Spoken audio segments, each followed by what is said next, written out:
has issued a severe thunderstorm warning for northwestern Williamson County until 7:30 p.m. Central Daylight Time. At 6:32 p.m. Central Daylight Time, a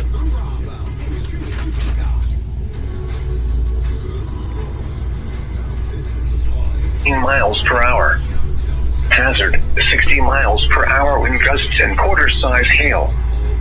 Source, radar indicated. Impact, hail damage to vehicles is expected. Expect wind damage to roofs, siding, and trees.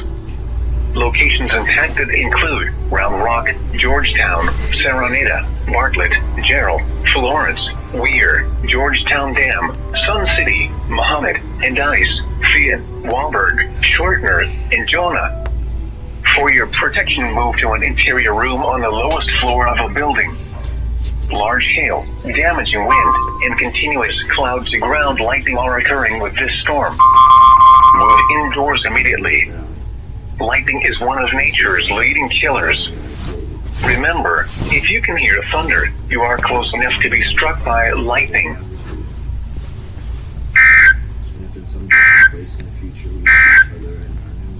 You're listening to NOAA